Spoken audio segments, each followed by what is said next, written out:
Ma belle fille souriait. Un sourire tranquille, assuré, presque tendre. Celui de quelqu'un qui croit que tout est déjà réglé. Elle venait de dire, d'une voix posée, comme on annonce une conclusion évidente. De toute façon, tout est en ordre maintenant. Tu peux te reposer, on s'occupe de tout. Cette phrase m'a traversée comme un froid sec.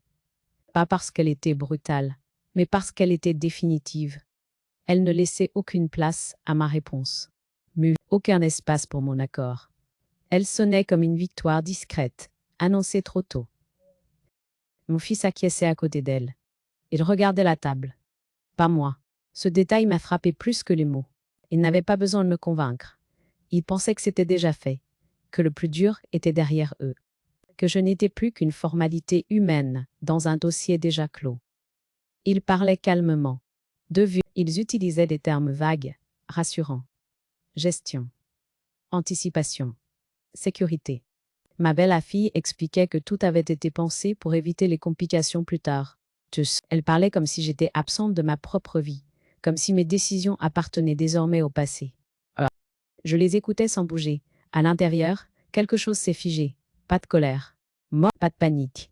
Une lucidité froide. J'ai compris à cet instant précis qu'elle croyait avoir gagné. Pas seulement une discussion, une position, une place, mon effacement.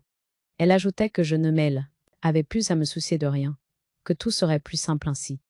Elle prononçait ces mots avec une douceur calculée, celle qui enveloppe une décision déjà prise. Ce n'était pas une proposition, c'était une annonce. Je me suis entendue répondre par une phrase étonnamment calme, beaucoup trop tôt. Mais elle a relevé la tête, surprise. Mon fils m'a regardé enfin. Il ne comprenait pas. Pour eux, le chemin était terminé. Pour moi, il venait de commencer. Ma belle-fille a souri de nouveau, mais différemment. Un sourire tendu. Elle a dit que je m'inquiétais pour rien, que tout était légal, que des gens compétents s'en étaient occupés. Elle parlait vite, maintenant, trop vite. Comme si elle avait besoin de me convaincre d'une évidence qui commençait à se fissurer. Je n'ai pas élevé la voix. Je n'ai pas contredit point par point. J'ai simplement demandé à voir les documents. Tous. Pas demain. Pas plus tard. Maintenant. Le silence est tombé aussitôt. Un silence lourd, embarrassé. Ce n'était pas prévu dans leur scénario. Mon fils a tenté de temporiser. Mais il a parlé de confiance, de famille, de fatigue inutile. Ma belle-fille a ajouté que ce genre de détails techniques n'était pas bon pour moi. À mon âge, disait à elle, il vaut mieux éviter les complications. Alors, cette phrase-là, je l'ai reçue comme une gifle lente. Elle me retirait d'un coup toute capacité de discernement. C'est à cet instant précis que j'ai compris l'ampleur de leur certitude. Elles croyaient avoir gagné parce que, elles pensaient que je ne poserais jamais de questions. Que mon silence des années précédentes valait consentement éternel. Que la douceur suffisait à remplacer le droit. Je me suis levée, lentement. J'ai dit que je réfléchirais, que rien ne se déciderait sans moi. Que je voulais comprendre. Pas entendre. Comprendre. Cette nuance les a déstabilisés. Ils échangeaient des regards rapides, nerveux. La confiance affichée quelques minutes plus tôt commençait à se fissurer. Ce soir, après leur départ, je suis restée seule longtemps dans la pièce. Je revoyais son sourire, ce sourire sûr de lui. Ce sourire de quelqu'un qui croit avoir gagné parce qu'il n'a jamais été contredit. J'ai compris que cette certitude était leur faiblesse. Mais si elle croyait avoir gagné, elle croyait que le temps jouait pour elle. Elle croyait que je finirais par accepter. Comme toujours. Mais ce qu'elle ignorait encore, c'est que je n'avais pas dit non par émotion. Je venais de dire non par lucidité. Et quand on répond trop tôt avec assurance à quelqu'un qui commence à comprendre ses droits, on commet souvent la même erreur. On se croit déjà victorieux, alors que la partie n'a même pas commencé. Avant ce sourire trop sûr, avant cette phrase prononcée comme un point final, il y avait eu une vie construite sans bruit, patiemment, pièce après pièce. Une vie où je n'avais jamais cherché à gagner quoi que ce soit, seulement à tenir. Tenir à foyer, tenir des engagements, tenir debout quand il le fallait. Je me revois plus jeune, pleine d'une énergie tranquille, convaincue que la stabilité se fabrique à force de constance. Avec mon mari, nous n'avions pas de grands discours. Nous faisions. Nous comptions. Nous planifions. Nous anticipions. La maison n'était pas un symbole affectif. C'était un projet commun. Chaque décision avait été prise à deux. Chaque signature réfléchie. Nous savions exactement ce que nous faisions et pourquoi nous le faisions. Quand notre fils est né, j'ai naturellement déplacé le centre de gravité de ma vie. Non par renoncement héroïque, mais parce que cela me semblait juste. Je n'ai jamais parlé de sacrifice. Je parlais de responsabilité. Il fallait assurer une continuité, offrir un cadre solide. Je m'en suis chargée sans réclamer de reconnaissance. À l'époque, je pensais que ce genre de choses-ci imprimait silencieusement, comme une évidence. J'ai appris à gérer seule bien des aspects de notre quotidien. Les papiers, les comptes, les imprévus. J'étais celle qui savait, celle qui prévoyait. Cette compétence n'était pas spectaculaire. Elle était efficace. Et parce qu'elle était constante, elle a fini par devenir invisible. On s'y habituait. On cessait de la voir. Après la mort de mon mari, j'ai continué. Sans drame, sans plainte. J'ai repris les dossiers, assumé les démarches, maintenu l'équilibre financier. Je n'ai pas cherché d'aide particulière. Je voulais préserver ce que nous avions construit, ensemble. La maison, les biens, les décisions prises autrefois n'étaient pas des reliques. C'étaient des engagements à respecter. Mon fils a grandi dans cette stabilité. Nommé, il a vu une mère solide, autonome, organisée. Peut-être trop solide. J'ai longtemps cru que cette solidité inspirait le cours. Respect. Je n'ai pas compris tout de suite qu'elle pouvait aussi susciter une forme de lassitude. Quand quelqu'un tient toujours, on finit par croire qu'il tiendra encore, quoi qu'il arrive. Quand il a rencontré celle qui est devenue ma belle-fille, je l'ai accueillie avec ouverture. Je pensais que la famille s'agrandissait, que les rôles se redistribuaient, naturellement. Alors que je n'ai jamais posé de conditions. Je n'ai jamais parlé de place à défendre. J'avais confiance. Confiance dans ce que j'avais construit. Confiance dans l'équilibre que je croyais durable. Au début, tout semblait normal. On me consultait encore. On me demandait mon avis. Je restais la référence tranquille, celle qui rassure parce qu'elle a toujours été là. Cette continuité me confortait dans l'idée que rien ne pouvait vraiment se défaire sans que je le voie venir. Je n'ai pas perçu immédiatement le glissement, le passage progressif de la consultation à l'information, puis de l'information à la décision prise ailleurs.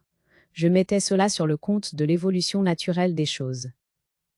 Une nouvelle génération, de nouvelles manières de faire. Je ne voulais pas être celle qui freine. Avec le recul, je vois combien cette retenue a été interprétée, non comme une sagesse, mais comme une disponibilité permanente.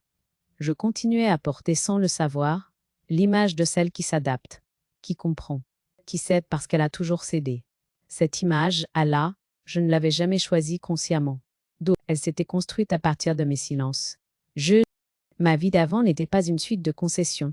C'était une suite de décisions assumées, prises dans un contexte précis, avec des responsabilités claires.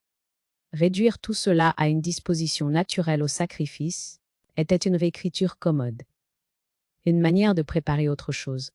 Je comprends aujourd'hui que cette vie d'avant, loin de me fragiliser, était mon socle. Elle prouvait que je savais décider, organiser, anticiper. Que je n'étais pas une figure à protéger, mais une personne à respecter.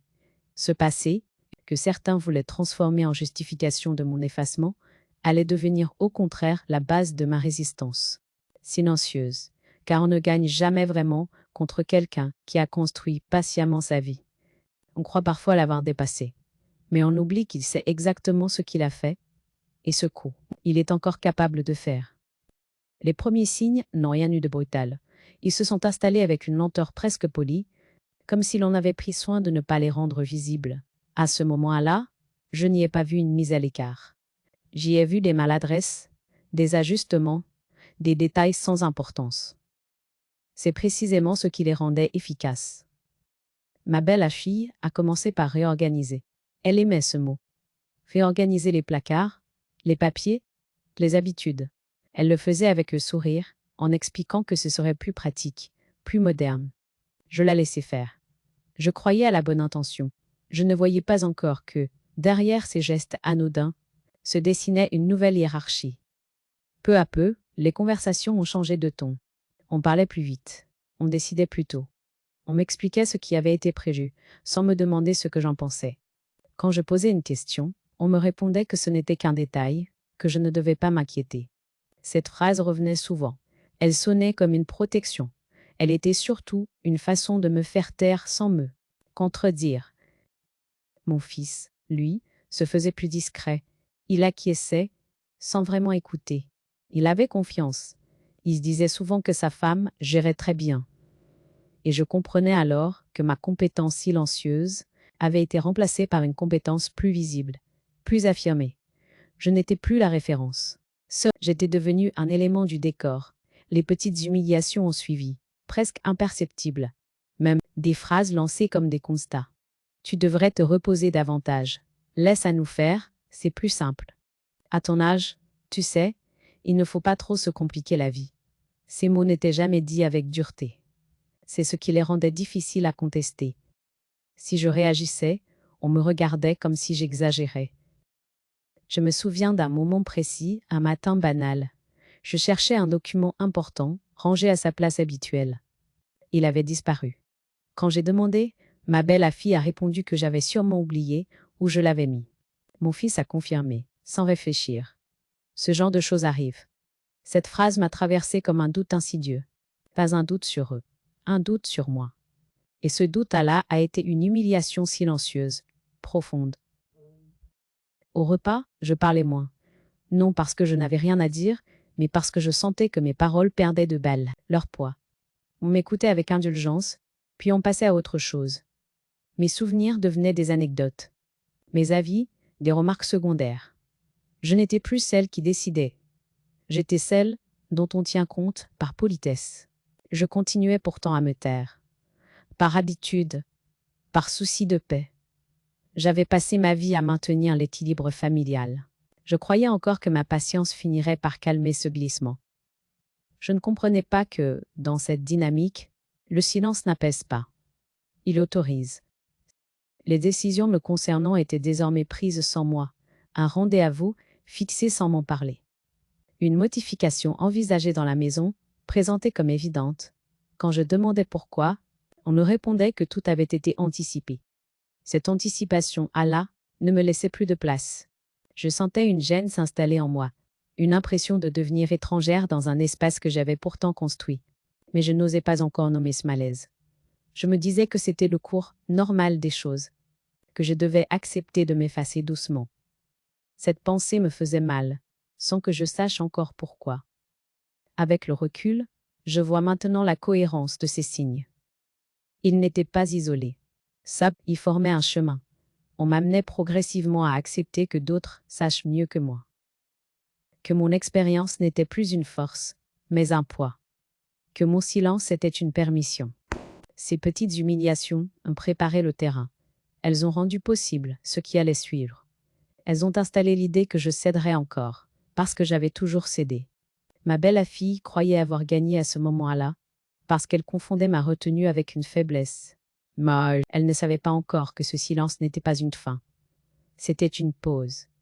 Et que lorsqu'une femme cesse de parler par fatigue, elle peut recommencer à parler par lucidité. La goutte d'eau n'a pas été une dispute. Elle n'a pas été une parole trop dure. Elle a pris la forme la plus froide, la plus implacable qui soit. Un document. Un simple dossier posé sur un coin de table, presque négligemment, comme si sa présence allait de soi. Je l'ai remarqué par hasard, un matin, où je rangeais des papiers qui n'étaient plus vraiment censés être les miens. Mon nom apparaissait en haut de la première page. Juste en dessous, des phrases parfaitement rédigées parlaient de gestion, anticipée, de simplification, d'intérêt familial. Les mots étaient lisses, techniques, rassurants. Cela trop rassurant. À mesure que je lisais, une évidence s'imposait. Une décision avait été préparée sans moi. Pas discutée. Préparée. Il était question de bien, de droit d'usage, de transmission future.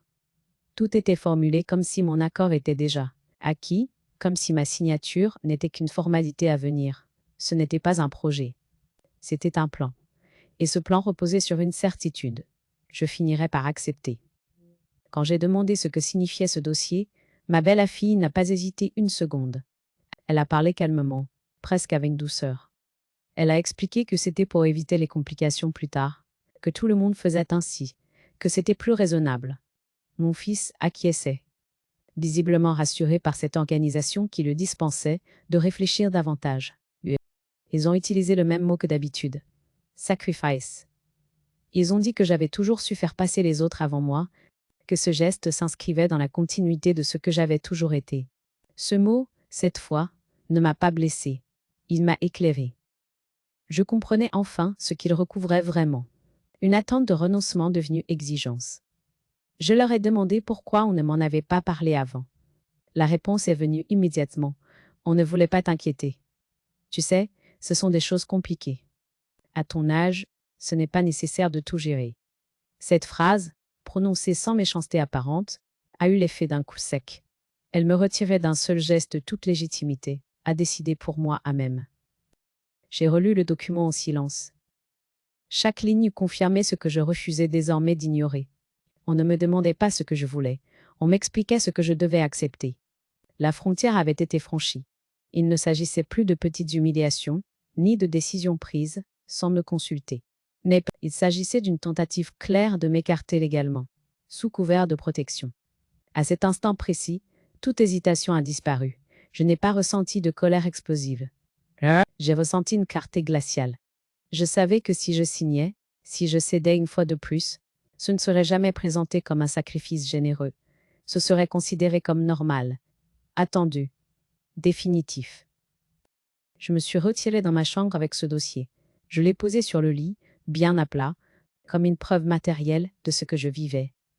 J'ai compris que ce moment-là marquait une rupture.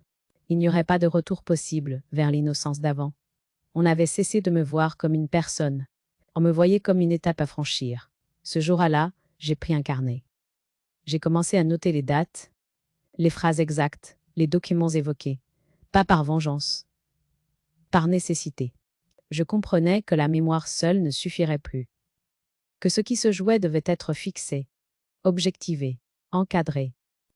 La goutte d'eau n'a pas provoqué une explosion. Elle a provoqué une décision. Une décision silencieuse, mais ferme. Je n'allais plus répondre par l'affect à des manœuvres déguisées en bienveillance. Je n'allais plus laisser la morale servir de masque à l'appropriation. Ma belle-fille croyait encore avoir gagné à ce moment-là. Là, elle croyait que ce dossier scellait la situation. Elle ignorait que, pour moi, ce papier venait d'ouvrir une autre étape, celle où je n'allais plus me demander ce que je devais donner, mais ce que j'avais le droit et le devoir de protéger. Les nuits qui ont suivi cette découverte ont été longues, étirées, presque immobiles. Je ne dormais pas vraiment. Je restais là, à écouter le silence, à regarder l'ombre des meubles se dessiner dans la pénombre. Ce n'était pas de l'angoisse, c'était autre chose. Une mise au point intérieure, lente et irréversible.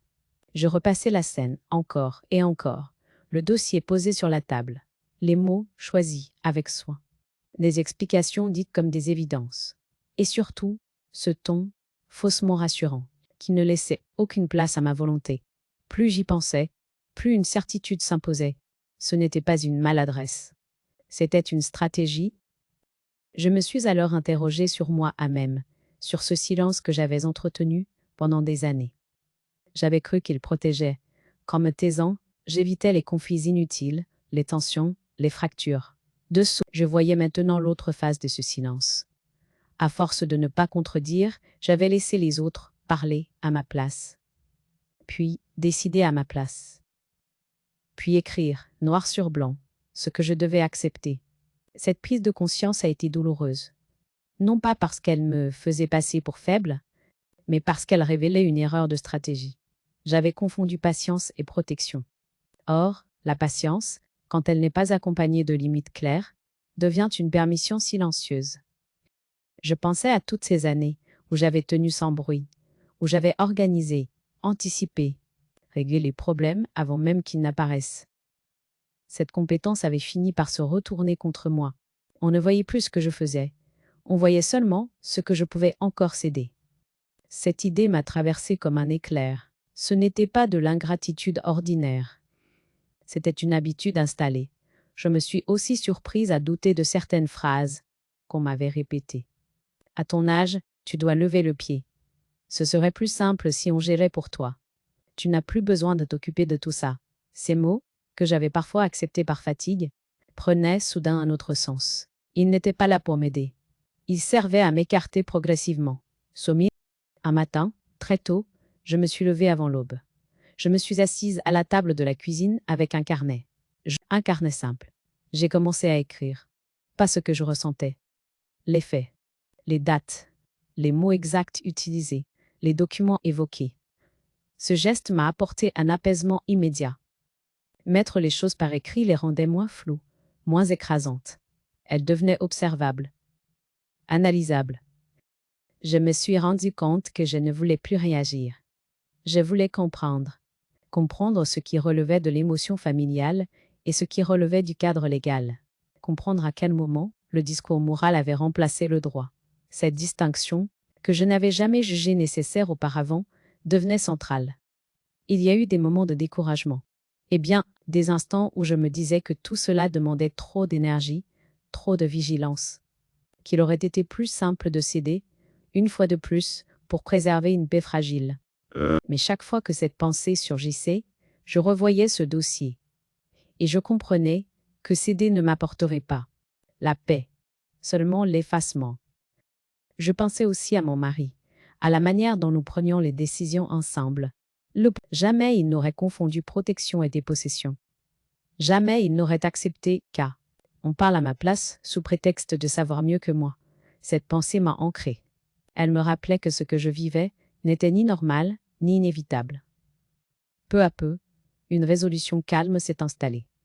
Je n'étais pas en train de trahir ma famille. Je n'étais pas en train de devenir dur ou égoïste.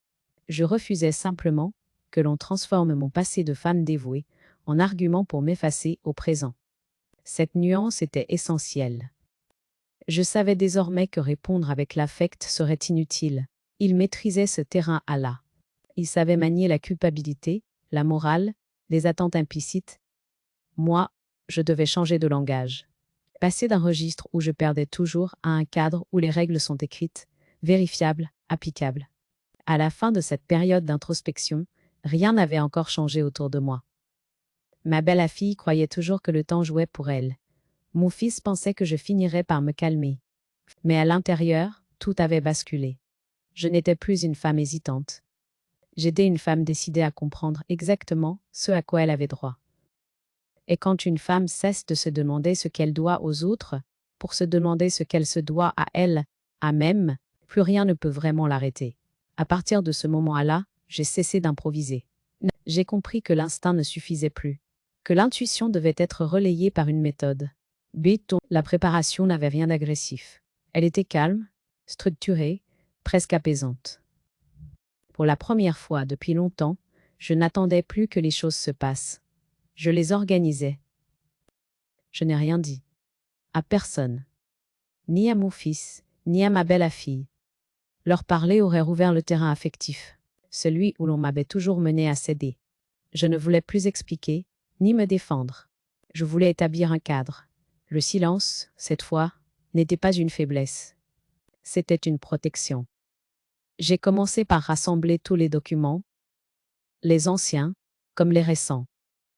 Actes, relevés, courriers, contrats, je les ai classés avec soin, comme je l'avais toujours fait autrefois, quand tenir l'ordre de la maison me semblait suffisant pour tenir l'équilibre familial. Chaque papier me rappelait une décision prise, une responsabilité assumée. Rien n'avait été laissé au hasard. Cette cohérence, que l'on avait tenté d'effacer, existait toujours. Puis j'ai pris rendez-vous, seul. Le simple fait de fixer cette date m'a procuré un sentiment étrange, presque une respiration. J'entrais enfin dans un espace où l'on n'attendait pas de moi un sacrifice, mais une volonté claire. Le jour venu, je me suis présentée sans émotion excessive.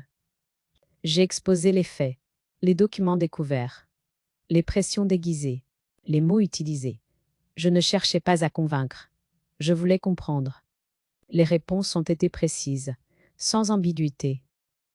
On m'a expliqué ce que la loi prévoit réellement, loin des discours moraux. Ce qui peut être décidé, ce qui ne peut pas l'être, ce qui nécessite un consentement explicite, libre, éclairé. J'ai écouté attentivement. Chaque phrase dissipait un peu plus la confusion que on avait volontairement entretenue autour de moi. Je me suis rendu compte à quel point le flou avait été utilisé comme un outil, mélanger protection et dépossession, anticipation et contrainte, simplification et effacement. Dès que l'on remet les mots à leur place, tout devient plus lisible. Et cette lisibilité est une forme de puissance. Tranquille. On m'a conseillé de reprendre la main concrètement. Pas dans l'urgence, mais avec précision. J'ai ouvert un compte strictement à mon nom. Un geste simple, presque banal, mais profondément symbolique. Chaque mouvement serait désormais clair, traçable, incontestable. Ce n'était pas un rejet de la famille. C'était un rappel de mon existence juridique. J'ai ensuite fait vérifier les titres, relire les clauses, préciser ce qui devait l'être. Ce travail minutieux m'a redonné une sensation oubliée, celle de maîtriser ce qui me concerne. Je n'étais plus dans la réaction. J'étais dans la construction d'Al, une protection durable. Chaque détail comptait, chaque mot avait un poids.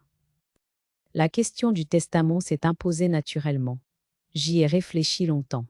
Non par vengeance, non pour punir, mais pour écrire clairement ce que je voulais, et surtout ce que je ne voulais plus.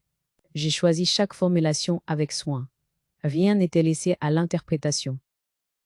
La clarté est parfois la plus grande des bienveillances.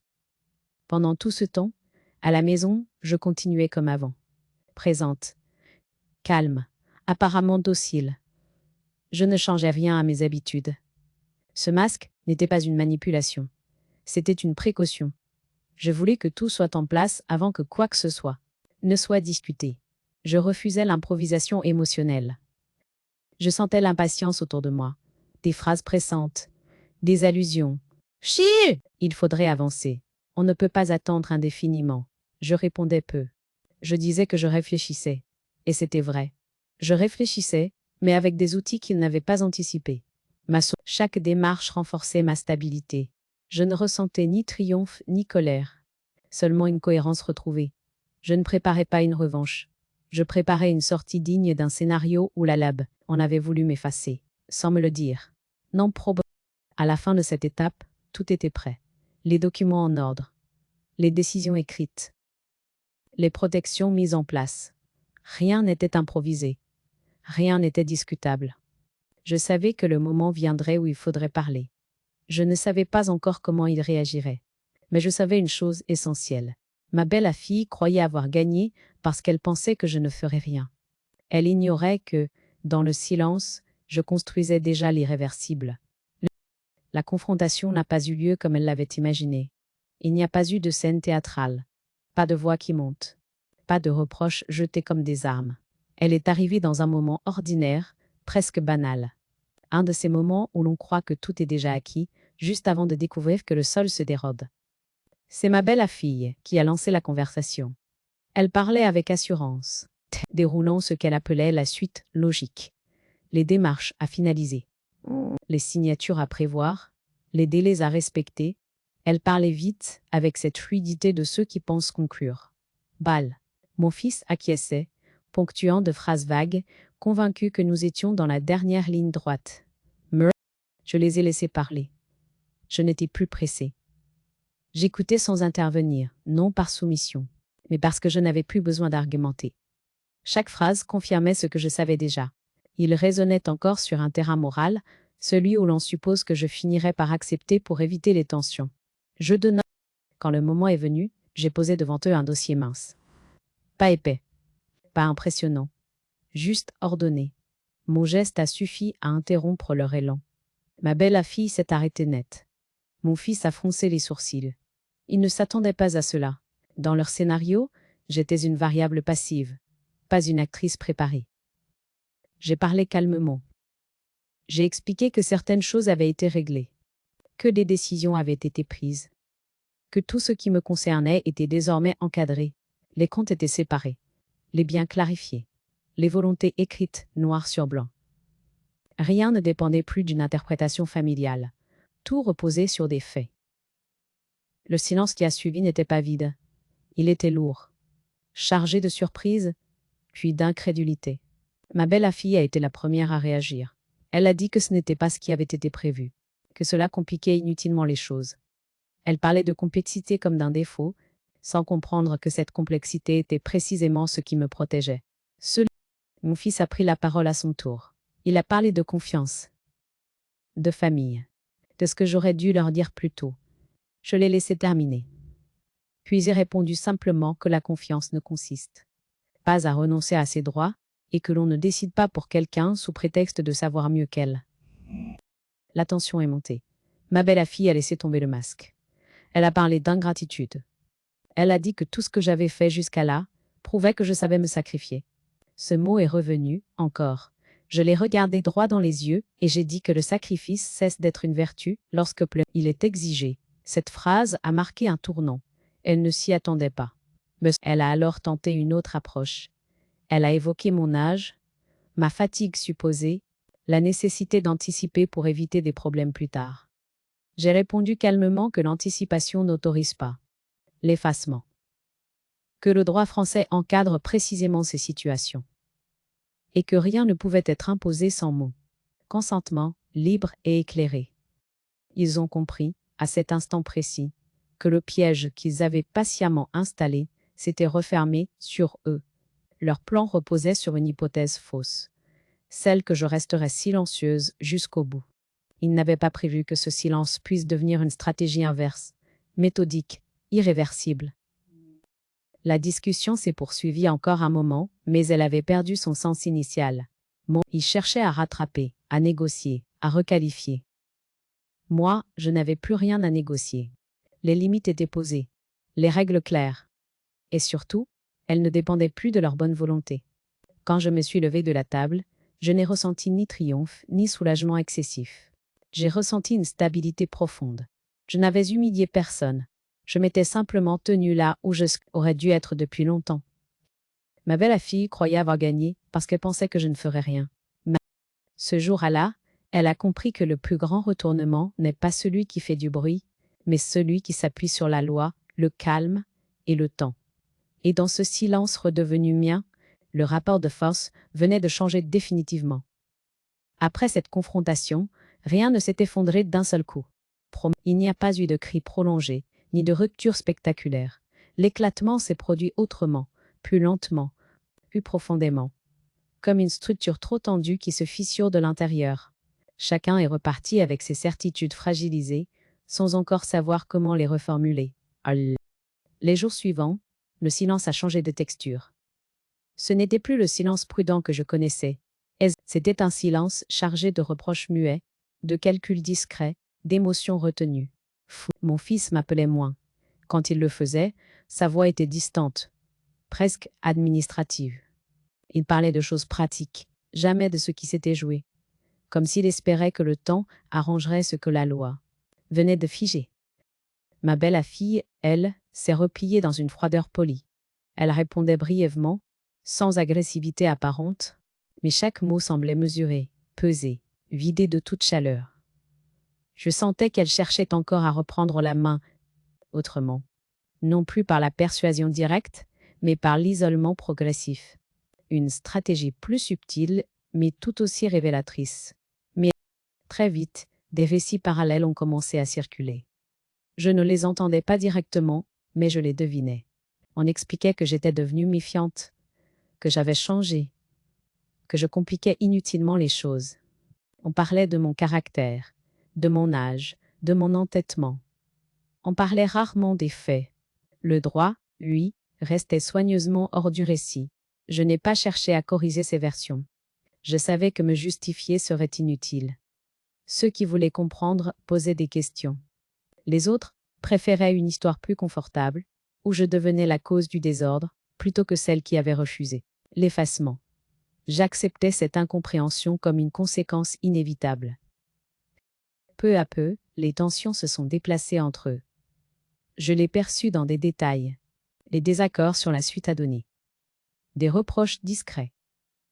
Mon fils semblait tiraillé, se pris entre une loyauté filiale tardive et des attentes de son foyer. Ma belle-fille, elle, ne cachait plus sa frustration. Leur unité, autrefois si sûre d'elle, commençait à se fissurer. Certains membres de la famille ont pris leur distance. D'autres ont tenté de me joindre, maladroitement, sans vraiment poser de questions. Ça, je sentais chez eux une gêne diffuse, comme si mon geste avait réveillé une inquiétude plus large. Si elle a pu dire non, peut-être que d'autres le pourraient aussi. Cette idée, je le voyais, dérangeait plus qu'elle ne rassurait. Il y a eu des moments de solitude, des invitations qui ne venaient plus, des dimanches plus calmes que prévu, mais cette solitude n'était pas une punition. Elle était la conséquence logique d'un rééquilibrage. Ceux qui n'acceptaient ma présence que sous condition de renoncement s'éloignaient d'eux à même. Les autres restaient, parfois discrètement, mais sincèrement. Je me suis surprise à ressentir moins de tristesse que je ne l'aurais cru. Peut-être parce que, pour la première fois, je n'étais plus en train de réparer les émotions des autres. Je laissais chacun face à ses choix, à ses contradictions. Cette distance nouvelle n'était pas un abandon. C'était une limite enfin respectée. Avec le temps, certaines vérités ont émergé. Des attentes jamais dites. Des accords tacites mal compris. Des rôles figés depuis trop longtemps. Rien de spectaculaire. Juste une accumulation de non-dits qui, sans mon silence, ne pouvaient plus être ignorés. Et l'image de la famille unie à tout prix se fissurait, révélant des fragilités anciennes. Je n'ai pas cherché à reconstruire immédiatement. Je n'ai proposé ni médiation, ni discussion générale. J'avais compris que certaines reconstructions forcées ne font que prolonger les déséquilibres. Je laissais le temps agir. Et surtout, je me laissais du temps à moi. Cet éclatement familial n'était ni une victoire, ni un échec. C'était une conséquence. La conséquence d'un cadre rétabli, d'une parole déplacée, du terrain affectif au terrain juridique. Ceux qui pouvaient s'y adapter trouvaient une nouvelle place. Les autres s'éloignaient. Et dans ce paysage recomposé, une certitude s'imposait calmement. Je n'étais plus responsable de maintenir une harmonie qui m'effaçait. Le départ ne s'est pas fait dans la fuite, ni dans la colère. Il s'est imposé comme une continuité logique. Après l'éclatement, rester aurait signifié vivre dans un espace saturé de sous-entendus, où chaque geste devenait un message, chaque silence une interprétation. J'avais besoin de un lieu où ma présence ne serait plus discutée, ni négociée. Je n'ai pas cherché loin. Je voulais quelque chose de simple, lumineux, sans histoire familiale à porter. Un appartement calme, proche d'un parc, avec des fenêtres larges. Le jour où j'ai posé mes affaires, je n'ai pas ressenti d'euphorie. J'ai ressenti un soulagement discret, presque physique, comme si mon corps comprenait avant moi que j'étais enfin en sécurité. Les premières semaines ont été silencieuses, mais d'un silence différent. Un silence choisi. Je pouvais laisser une tasse sur la table sans craindre qu'on y voie un signe de faiblesse. Je pouvais rentrer tard d'une promenade sans devoir m'expliquer. Ce sont ces détails, insignifiants en apparence, qui m'ont rendu une liberté oubliée. J'ai repris possession de mon temps. Les matinées, naf, étaient plus réglées par des attentes extérieures. Je pouvais lire longtemps, écrire quelques lignes, marcher sans but précis. J'ai redécouvert le plaisir de décider sans justifier. Avec cette autonomie, que j'avais longtemps exercée pour les autres, je l'exerçais enfin pour moi. Peu à peu, mon corps a suivi. Je dormais mieux. Je respirais plus profondément. Les tensions accumulées se relâchaient sans effort conscient. Je comprenais alors à quel point l'effacement progressif fatigue, pas seulement l'esprit. Le corps aussi finit par se contracter, par se préparer en permanence à céder. Les relations se sont réorganisées naturellement. Certaines se sont espacées sans bruit. D'autres sont revenues différemment, plus simples, plus honnêtes. Des voisins, des connaissances anciennes, des échanges sans enjeu caché. Personne ne me demandait de donner plus que ce que je souhaitais. Cette neutralité bienveillante m'a apaisée. Je pensais parfois à mon fils. Pas avec rancune, mais avec une tristesse lucide. Je voyais désormais la situation sans le filtre du sacrifice. Il n'avait pas cherché à me nuire consciemment. Il avait accepté un récit qui l'arrangeait. Cette compréhension n'excusait rien, mais elle m'empêchait de m'enfermer dans la colère. La question du pardon s'est invitée d'elle à même. Pas comme une obligation morale, mais comme une possibilité personnelle. Pardonner, pour moi, ne signifiait pas revenir en arrière, ni reprendre les mêmes places. Cela signifiait ne plus laisser ces événements gouverner mes pensées, choisir la paix intérieure plutôt que la vigilance permanente. Mais ça, je me suis rendu compte que cette nouvelle vie n'était pas une récompense. Elle n'effaçait pas les blessures. Elle offrait autre chose, un cadre juste, un espace où je pouvais exister sans devoir prouver ma valeur. Cette simplicité était peut-être ce que je avais le plus attendu sans le savoir. Il y avait des moments de mélancolie, des souvenirs qui revenaient sans prévenir, des images d'une vie familiale que j'avais crue solide. Je les laissais passer. Je n'essayais plus de les corriger. Ils faisaient partie de moi, sans me définir entièrement. Cette acceptation m'apaisait. Je n'attendais plus d'être comprise par tous. Cette attente m'avait longtemps épuisée. Je cherchais seulement à être cohérente avec moi-même. Ce déplacement intérieur changeait tout. Mais les regards extérieurs perdaient de leur poids. Dans cette nouvelle vie, je ne me sentais ni gagnante ni victime. Je me sentais alignée. J'avais remis chaque chose à sa place. L'affection, le droit, les limites. Je n'avais rien arraché. J'avais simplement cessé de céder là où céder n'était plus juste. Je savais que rien n'était définitivement réglé.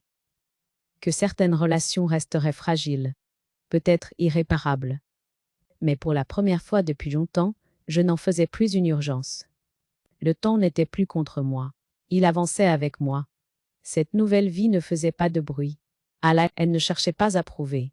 Elle s'installait, doucement, solidement. Et dans ce calme retrouvé, je comprenais enfin que protéger ses droits n'est pas rompre avec les autres. C'est d'abord se réconcilier avec soi-même. Il m'arrive encore de repenser à ce sourire, à cette certitude tranquille avec laquelle ma belle fille croyait que tout était terminé. À ce moment précis où elle pensait avoir gagné, non parce qu'elle avait convaincu, mais parce qu'elle n'avait jamais été contredite jusque-là. Ce souvenir ne me met plus en colère. Il m'aide à comprendre. Je comprends aujourd'hui que cette histoire n'est pas seulement la mienne. Elle ressemble à tant d'autres, vécues dans le silence, derrière des portes closes, sous des mots polis. On appelle cela l'ordre naturel des choses, la logique familiale, le bon sens. On oublie de dire que cet ordre repose souvent sur une seule chose, le renoncement discret de celle qui tient encore. Le pas. Je n'ai jamais cessé d'aimer mon fils.